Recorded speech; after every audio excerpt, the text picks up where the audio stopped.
Hi everybody, it's Pastor Bob here again. This time I remembered to turn my phone off.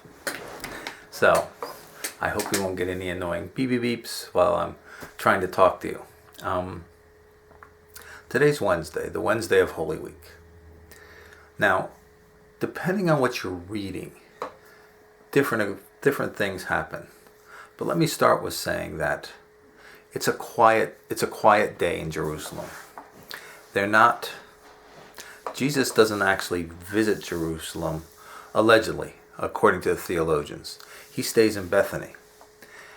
And there are some important things that happen. Today, for example, is supposed to be the day where, depending on which gospel you're reading, either Mary, the sister of Lazarus, uses expensive perfume to wash Jesus' feet, or a woman uses expensive perfume to wash Jesus' feet. And one of the things is, a main character for Wednesday is Judas. You see, Judas is upset that they use the perfume, the expensive perfume that he puts at a year's wages. I mean, that's like Chanel number 342. A year's wages. And he thinks that could have been used for other purposes. Mostly for his own purpose. Because although Judas was the keeper of the money, he was also the keeper of the money. He put some in his pocket. So this is when Judas decides to go to the Sanhedrin and to go to the Pharisees, to the authorities, to find out, okay, here's this Jesus guy. Now, it's been postulated that what Judas is doing is actually God's work. Because if Judas doesn't betray him, and if nothing happens, and if the authorities aren't told where Jesus is he crucified? But as we know with God's plans, you're not going to be able to stop him anyway. So, Judas, allegedly, it's either today or early tomorrow, meets with the Sanhedrin.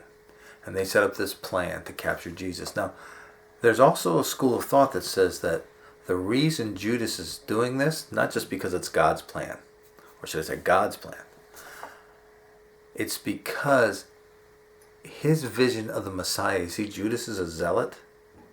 So his vision of the Messiah is that the Messiah is a great warrior that has power to vanquish the enemies of the Jews. And he's tired of all this talk of love.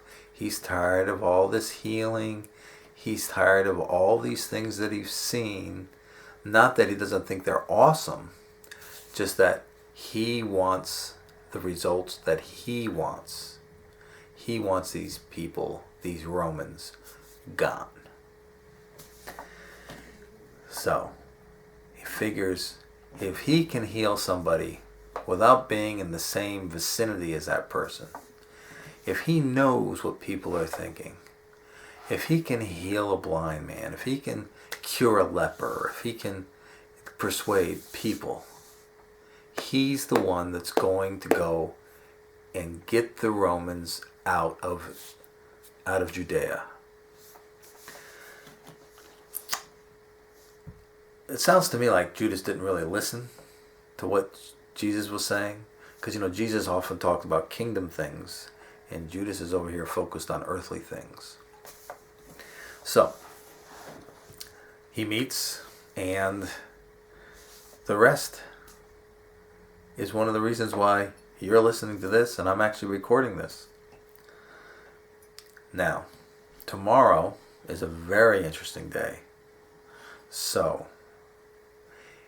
it's probably a pretty good idea for you to tune in tomorrow to see what's on my channel. And you can actually bookmark my channel and just click every so often to see if I've updated it. Now remember, I have a regular full-time job, so I'm working from 9 till 5. I get home And you already heard in my Palm Sunday service how I have to take off my clothes, take a shower, get changed. That's why I'm always dressed so nicely when I do these now, because I don't want to ruin 2 sets of work clothes. And it probably won't be up till like 6:30, 7 o'clock, maybe even later, depending upon what I have going on.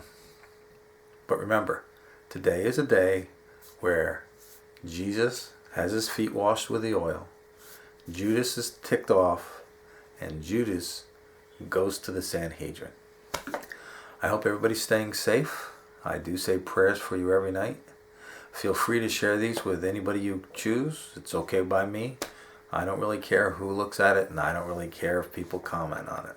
All I'm doing is preaching what I know. God bless you, and peace be with you.